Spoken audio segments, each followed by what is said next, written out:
Pues hola, soy Ezequiel Acuesta y aquí fuera de cuadro de esta cámara, pero quizás dentro del cuadro de alguna de las otras dos, está Lola, que es muy bonita, muy encantadora. Me gusta hacer como que muerde, pero no aprieta. ¿Y que no, Lola?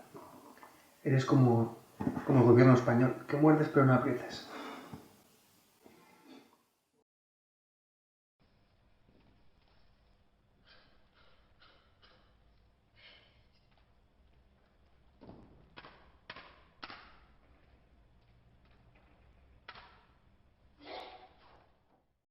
Pues los primeros pasos, como todo el mundo, fueron como espectador.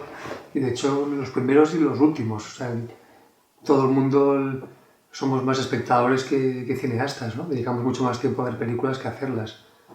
Y entonces mis padres sí, desde pequeño me llevaban al cine y veían, bueno, todos los sábados por la tarde, que en aquella época daban westerns muy a menudo, creo que se llamaba el sábado, no, sesión de tarde creo que se llamaba los sábados, y daban muchas películas de John Ford, de Howard Hawks, entonces yo creo que mucho viene de ahí. Y luego ya de adolescente me enganché a las películas de terror, de Wes Craven, Pesadilla en Elm Street, todo ese tipo de cine que me encantaba, Psicosis. Y bueno, yo siempre pensé que escribiría, que me dedicaría a escribir, y entonces con el tiempo esa vocación de escritura se volcó hacia el cine.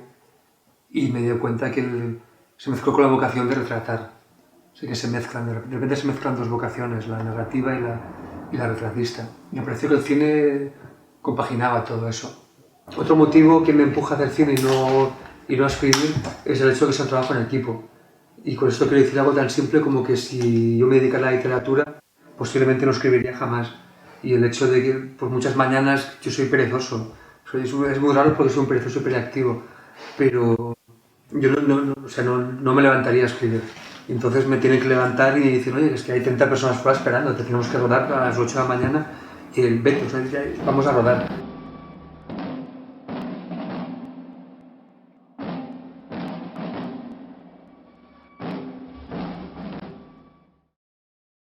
Y yo creo que hoy en día, cuando hacer largometrajes con más recursos, es algo tan lento, ¿no?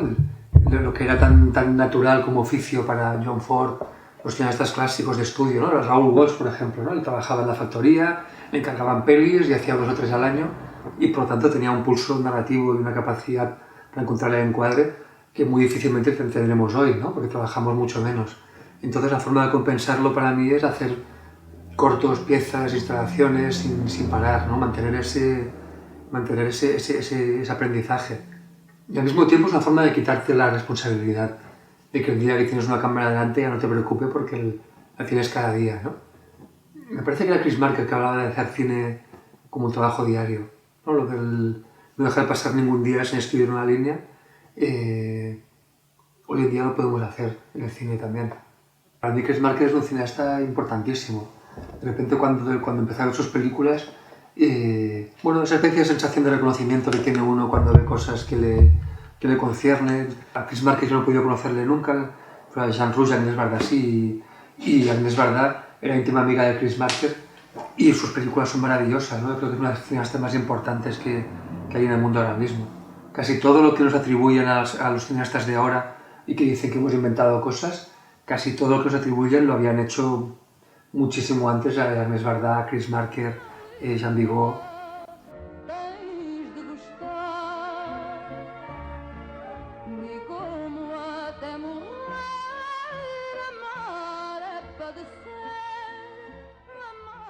Todo eso que se habla del autor y cuando hablan de que un autor es alguien con una coherencia formal, en este sentido yo diría que renegaría por completo de la teoría de la política de los autores, ¿no? Me parece que tiene más que ver con una aceptación de los límites propios, por un lado, y tiene que ver con una cierta concepción casi capitalista del tenderete, ¿no? Es decir, es conveniente que cuando montas una carnicería vendas siempre carne, ¿no? Si de repente fueras a la carnicería y vendieras pescado, eso es totalmente contraproducente, negativo como idea empresarial, ¿no? Si siempre haces lo mismo, ya tienes una clientela que igual es fija y a la cual no puedes decepcionar, ¿no? El otro día hablábamos con David Trueba y dijo algo que me pareció muy bonito, que hablaba de que conviene decepcionar a tus seguidores, ¿no? Que siempre que alguien te sigue, de repente le decepciones y hagas algo que no se espera de ti, ¿no? Me pareció que eso estaba muy bien. A mí me gusta probar cosas distintas, quizás porque sea impaciente o porque por lo que sea. O sea, yo creo que cuando haces una cosa por primera vez, tiene una intensidad, que es la intensidad del descubrimiento y del aprendizaje, que luego pocas veces se repite, ¿no? Me parece que hacer las películas en ese estado en que las haces como la primera y la última simultáneamente, creo que es el más natural y el más adecuado y el más realista, además.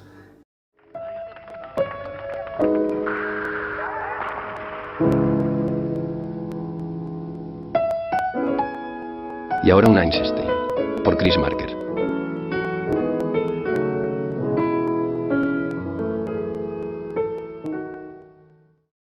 Sí, como dices, en las variaciones Marker hay un punto más ensayístico de juego formal, y a mí me gustaría que se pudiera disfrutar de los cuentos que se cuentan, ¿no? Que son como pequeños relatos, y luego si hay espectadores que quieren pensar en otras cosas simultáneamente, pues mejor, ¿no? Bienvenido sea.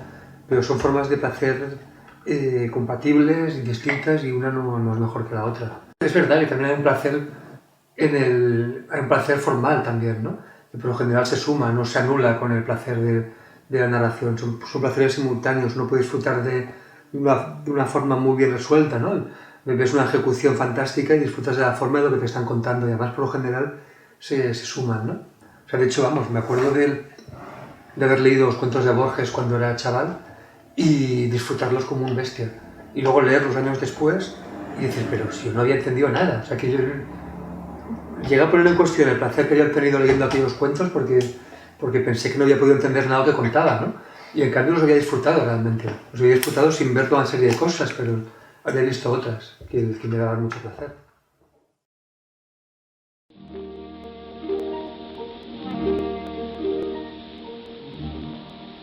De la merveilleuse aventure qui un jour a pu nous unir, je garde malgré ma blessure. Y tiendo a pensar que al final todo se parece mucho. Que pensamos que cambiamos mucho, que cada generación es absolutamente nueva. Y al final, si repasamos un poco de historia, nos damos cuenta que nuestras preocupaciones e inquietudes son las mismas que pues yo qué sé, o sea, para limitarnos a la historia del cine, te miras los textos de René Clair o cuando Alexander Astruc habla del cine estilográfico, lo que está planteando es que va a llegar algo nuevo, y lo que se está diciendo en el cine digital es lo mismo que se estaba diciendo en su día del Super 8, lo mismo que Sigal Bertov ya estaba diciendo en los años 20 con respecto a la posibilidad de hacer cine más inmediata. Y al final, yo qué sé, es que si miras los diarios de la cura habla de las mismas cosas. Entonces sí que técnicamente hay cambios, pero yo creo que son anecdóticos, que en el fondo lo importante sigue siendo lo mismo. Luego sí que es verdad, pues eso, que ahora mismo, como generación, pues probablemente seamos los últimos que hemos trabajado con moviolas y con cámaras de cine, y los primeros que hemos tenido acceso a montar películas en el ordenador doméstico de casa, ¿no? Claro, las películas cuentan cómo han sido hechas. El soporte en que las utilizas te habla de la economía de producción, te habla de la relación que hay. Sabes lo que hay detrás de la cámara, ¿no? Si tú notas si hay un traveling, si hay un stage, si hay una cámara en mano, sabes con qué medios se han hecho. Las películas, aunque igual a veces nos queremos engañar como espectadores, pero las películas no mienten sobre cómo están hechas. Entonces, bueno, aquel corto seguramente 16, cámara en mano más nerviosa, o filmada en los formatos que había en aquella época de vídeo, en DVC Pro o Mini DV, hubiera sido más adecuado, seguro. Luego todo esto igual son pajas mentales que uno se hace y que el espectador no percibe, pero me gusta pensar que de algún modo sí queda inscrito en la película y desde luego formaba parte del proceso de hacerla. No se hace igual una película en 16, una película en 35, una película en Mini DV o con la GoPro, ¿no? El proceso de hacerla, el ritual de hacerla es distinto, y eso se nota también en lo que transmite la película, creo. O sea, ahora, por ejemplo, pues cualquiera de nosotros puede montar la película. Yo, por ejemplo, monto mucho en tren. Yo no conduzco y paso muchas horas en los trenes. Entonces ahora poder montar una película, pero ya no son los cortos más domésticos que hago con 0 euros, las películas más diarios, sino montar una película que luego vas a salas de cine y montarla literalmente en el tren con tu portátil es posible, y eso es una maravilla. Con el digital sucede igual, es mucho más fácil de rodar. Mucho más fácil, pero tampoco hay que subestimarlo, ¿no? Que a veces se dice como, claro, digital, cualquiera puede hacer una peli Entonces, bueno, depende del tipo de peli, no todo se puede hacer de cualquier modo, ¿no? Hay cosas que son más fáciles y cosas que son más difíciles con el digital. Es fantástico. Quizás el gran cambio creo que es no técnico ni estético, sino de accesibilidad a las clases sociales, ¿no? Es decir, la mayoría de artistas, literatos, pintores, poetas siempre habían sido de clase social alta, ¿no? Siempre ha habido excepciones, pero habituales que fueran de clase alta, mientras que en el siglo XX y XXI la producción cultural y artística se ha hecho accesible a la clase media, ¿no? Porque por primera vez en el siglo XX es cuando la educación se democratiza, que es algo que parece que ahora quieren recortar y que están consiguiendo recortar bastante, ¿no? Pero el caso es que hoy en día cualquiera de clase media hemos tenido acceso a hacer películas, o a escribir libros, o a grabar discos. Y eso es un cambio, yo creo que radical, que comporta muchas paradojas. O sea, por ejemplo, Arthur Cravan, ¿no? Cuando hace un texto en los años 10, no es que se burla de eso diciendo que llegará un día en el que irás por la calle y todo el mundo será artista, ¿no? Y no podrás encontrarte con ninguna persona normal. Y eso a día de hoy ya hemos llegado allí, ¿no? O sea, mi vecino de arriba toca el cajón y es músico, mi vecino de al lado es realizador de vídeos también, el de más allá es poeta, y quien más, quien menos, pues toca la guitarra o puede llevar a cabo esa ansia de creatividad que todos tenemos de un modo u otro, ¿no? Y eso, pues al mismo tiempo, la paradoja es que todos producimos tanto que es imposible consumirlo, ¿no? Entonces es algo muy positivo que comporta una serie de disfunciones que es interesante a ver cómo abordaremos a partir de ahora. Pero en cualquier caso, yo sé que en el siglo... Me hace gracia, ¿no? O sea, esa gente que aprovecha para criticar las subvenciones al cine o a la cultura, o que haya un apoyo público a la cultura diciendo que siempre había existido el mecenazgo y que en el siglo XV eran trovadores o bufones, ¿no? Lo dicen desde la inconsciencia de que en el siglo XV hubiéramos sido casi todos nosotros campesinos o cadáveres, ¿no? Analfabetos por completo, la mayoría. Y nunca hubiéramos podido hacer películas como hacemos ahora, ¿no? Quizás hubiéramos sido más felices también, como campesinos que se mueren a los 30 años. Pero estamos aquí ahora, que no está mal.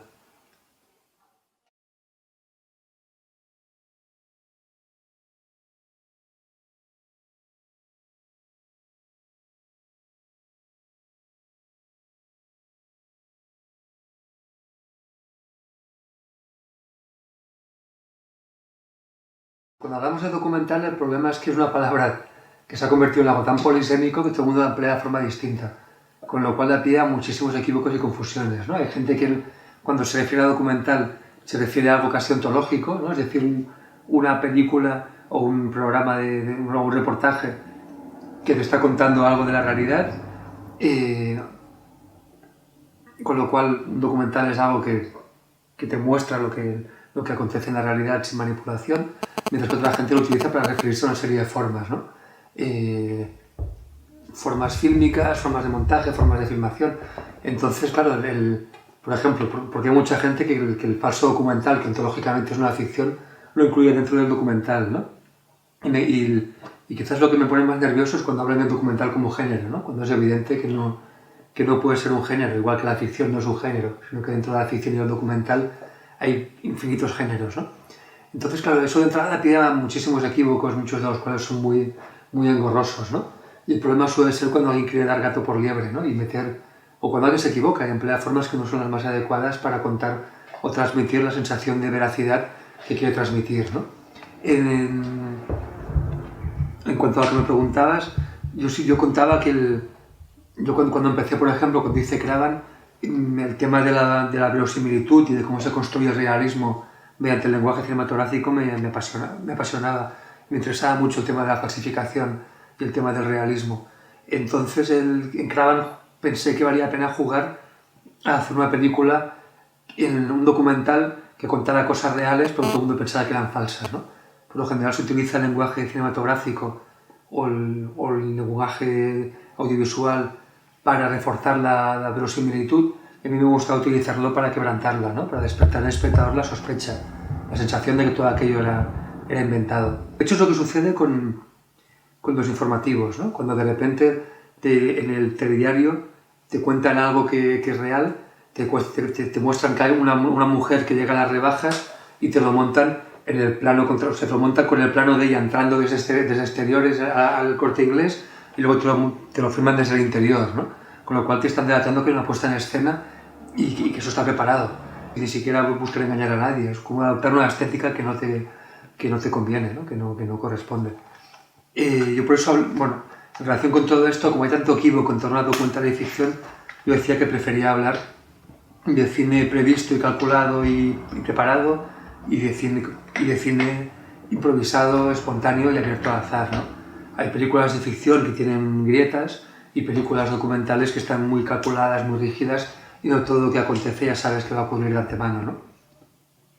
Y no sé, por ejemplo, ahora estamos filmando una ficción que es una comedia enloquecida y de repente el otro día estábamos filmando una parada de autobús y uno de los actores, Jordi Vilches, y esa parada de autobús de repente se sentó una mujer a esperar el autobús, que como era domingo no llegaba nunca, y de repente el Jordi de forma espontánea empezó a hablar con ella, ¿no? Y pues en esa película de ficción habrá un diálogo que no estaba calculado en absoluto, ¿no? Y el Jordi Vilches, que el personaje que es de Jordi se está leyendo un libro es un pequeño camellito, es un pequeño delincuente y kinky, que se está leyendo un libro de economía aplicada, de cómo hacerse millonario y ser un gran empresario, y aplica las teorías económicas de ese libro al mundo del pequeño camello, ¿no? Y estaba parado el autobús sin entender nada y le empezó a preguntar a esa mujer qué era la inflación y le pregunta de repente ¿crees en la especulativa? Y la mujer le dice a veces ese tipo de cosas que uno no se espera y aparecen ahí por sorpresa, ¿no?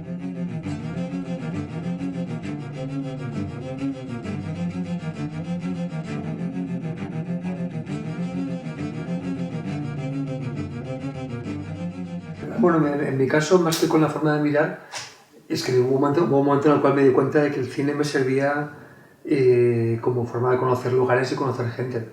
Y quizás sea lo que más me interesa del cine, poder tener experiencias que de otro modo no hubiera podido tener nunca, ¿no? Entonces, bueno, de repente es eso, que gracias con la excusa del cine, de repente puedes convivir con dogones de Gogolí o puedes convivir con unos adolescentes de San Fernando o con refugiados políticos australianos, ¿no? Y tienes relaciones con ellos que si no hubiera la excusa de hacer una película no podrías tener, ¿no? Y eso para mí es muy bonito, quizás sea lo más enriquecedor del cine. Lo de los cines nacionales y todo eso, yo creo que sí, claramente cada vez está más finiquitado y tiene menos sentido. Es decir, que todos vemos películas de todas partes y todo está muy mezclado, ¿no?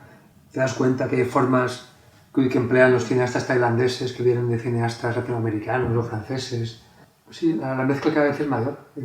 A mí cuando se utiliza siempre esa metáfora de la raíz, me parece que la raíz como metáfora artística me parece una cagada. O sea, me interesa mucho más la metáfora en catalán se dice empaltar, el empaltamiento, que en castellano es, ¿cómo se dice en castellano? El injerto. Y cuando injertas una parte de una planta en otra y de repente aparecen cosas híbridas, ¿no? O incluso se producen pequeñas resurrecciones. Y es muy bonito cuando ves que Sisako, que sería paradigma de cineasta africano, estudió en la escuela rusa, ¿no? Y Sisako, una de sus principales influencias es Tarkovsky, ¿no? Y ves planos de Sisako que parecen sacados de cineastas nórdicos, europeos o centroeuropeos o rusos, ¿no?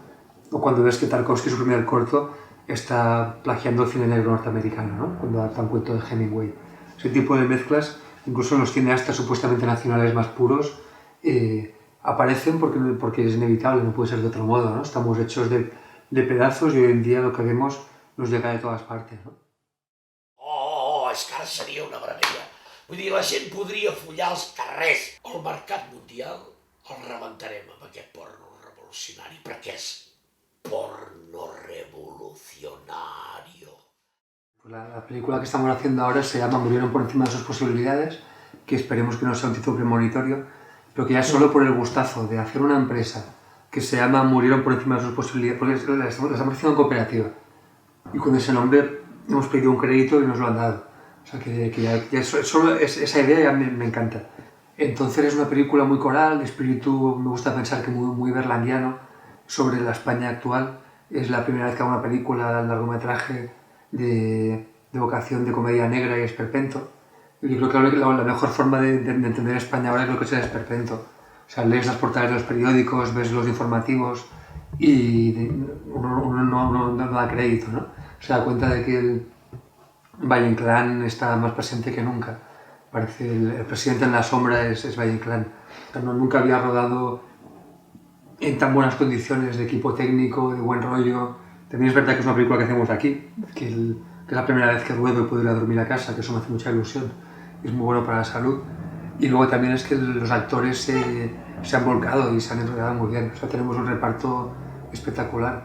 Está Albert Pla, Antoni Funken, Raúl Arévalo, Julián Villagrán, Jordi Vilches, Eduard Fernández, Sergi López, Ariadna Gil, Sacristán, Resines, Carmen Machi, Manol Arias, Miguel Noguera, José Coronado, Emma Suárez, gente que me hace mucha ilusión en haber filmado con ellos.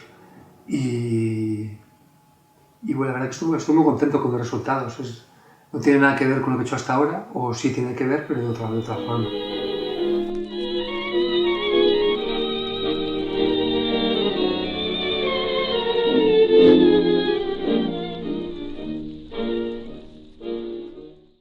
Bueno, que todos hemos dicho muchísimas veces que el cine español es una mierda, lo hemos dicho así a saco en paquete, ¿no? Y nos hemos cargado injustamente grandísimas películas, ¿no? Mucho mejores que las nuestras de largo. Y entonces nos damos cuenta, ¿no? De que, por la razón que sea, en parte porque entre todos hemos dicho que el cine español es una mierda, nuestros estudiantes conocen, no sé, los estudiantes míos de la Pompeu Fabra, por ejemplo, o de escuelas de cine privadas, conocen muy bien las películas de James Benning, de Raya Martin, de Lisandro Alonso, de cineastas muy minoritarios de franceses, por ejemplo, ¿no? Y en cambio no tienen ni idea de lo que ha hecho Gonzalo Suárez, de lo que ha hecho Patino, de lo que ha hecho Chávarri. Es que tanta gente, ¿no? Borau, Gutiérrez Aragón, Camus. Ahora, por ejemplo, con varios compañeros, hay un proyecto de Garbiñe Ortega que consiste en hacer un poco de cineastas de nuestro tiempo aplicado en España. Es decir, cineastas actuales como Jonás Trueba, Javier Rebollo, Borja Coveaga, Andrés Duque, Virginia García del Pino. Vamos a hacer documentales sobre los cineastas que han sido nuestros padres o nuestros abuelos, ¿no? Seguramente paternidades no reconocidas ni deseadas por ninguna de las dos partes, ¿no? Pero que existen y en el caso de esta gente que te he nombrado tenemos mucha admiración por estos cineastas. Santiago Segura, por ejemplo, ¿no? Cuando Santiago Segura saca a Tony Leblanc en sus películas no es casualidad, ¿no? Santiago Segura es muy consciente del lugar de donde viene. Santiago Segura conoce muy bien toda esta línea de trabajo, ¿no? Lo digo también para romper esos prejuicios que hay a veces, ¿no? Sobre los cineastas que son conscientes del pasado, son autores, y los cineastas comerciales que hacen basura. No, al final te das cuenta que tenemos mucho más en común de lo que parece.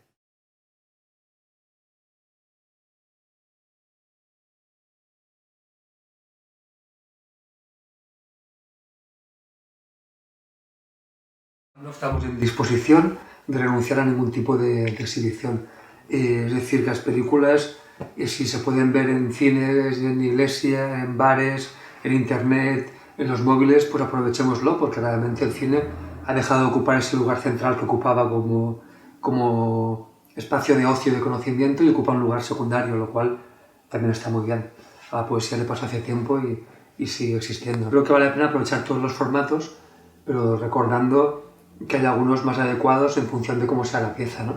Entonces, cuando, no sé, yo he hecho piezas que me las he planteado pensando en internet o que fueran para DVD y que luego se han visto en festivales de cine, y películas que yo he hecho pensando en que se vieran en las de cine, ¿no? Con buenas ópticas, con una mezcla de sonido muy trabajada. O sea, es el tipo de cosas que el espectador no se da cuenta. Por ejemplo, cualquier película que va a salas de cine implica mucho tiempo de montaje de sonido, de mezcla de sonido, ¿no? Y son una serie de cosas que cuando lo ves en el móvil o en internet, por lo general se pierden. O cuando lo ves en televisión, ¿no? Pero las buenas películas, por lo general, aguantan todo lo que le echen, ¿no? Hablábamos de los sábados por la tarde cuando yo era niño y veía las películas de Ford y de Hawks y las estábamos viendo cortadas por todos lados. Y sin embargo, nos marcaron de por vida, incluso aunque las películas estuvieran mutiladas, ¿no? Entonces, bueno, hay algo de lanzamiento de dados, ¿no? Entonces la película es como tirar los dados y no sabes dónde se van a ver. O sea, en realidad es más el placer de hacerlo que el placer de divulgarlo, ¿no? Yo nunca he tenido la necesidad de divulgar las piezas, y siempre ha sido más el placer de hacerlas. He tenido la necesidad de divulgarlas en la medida que eso me permite hacer más, ¿no? Y permite financiar mis siguientes películas y permite equilibrar el ego y dejarte relajado en ciertos aspectos de la vida, ¿no? Y sobre todo porque facilita seguir haciendo cosas.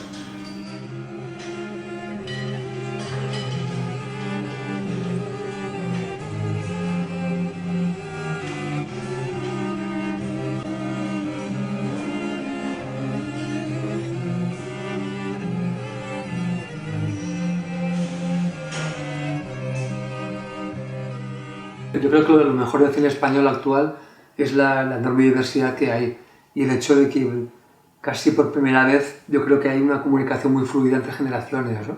Y ha habido una parte del aprendizaje a veces formal, ya sea en escuelas, y una parte de aprendizaje profesional, de transmisión de conocimientos de técnicos a otros, ¿no? Y de unos técnicos a otros. Y eso se plasma en una diversidad brutal, que yo creo que es lo mejor que tiene el cine español, que va desde películas de estética hollywoodense de gran presupuesto a películas diminutas de formato diario, y pasa por todo el espectro. O sea, yo creo que es muy difícil, cuando se dice no me gusta el cine español, me parece que es una frase únicamente sostenible desde la ignorancia, porque no se puede catalogar a saco. Es muy difícil no encontrar algo que te guste, ya sea espectador de un tipo de cine o de otro, siempre encontrarás algo que se acerque a tus inquietudes. Y eso no quita que siga siendo verdad esa frase que Sacristán repite de vez en cuando, que es lo de que hacer cine en España es como ser torero en Islandia, ¿no? O sea, no podemos olvidar que el otro día lo leía, ¿no? Que a principios de los años 10 España alcanzó el grado de alfabetización que tenía Francia a principios del siglo XIX. O sea, hay un retraso cultural y de apreciación de la cultura en general muy considerable, ¿no? Y eso es posible lastrando el aprecio por el cine, por la literatura, por la poesía, por la danza, por la música en este país, ¿no? Entonces, bueno, pues, conociendo que este es el marco, yo creo que quiero pensar que estamos ante algo que va a ir a mejor. O sea, que creo que mis estudiantes me doy cuenta que saben mucho más de lo que sabíamos nosotros a su edad y están mucho mejor preparados de lo que estábamos nosotros a su edad. O sea, que me gustaría pensar que en una generación o dos llegarán muy buenas películas.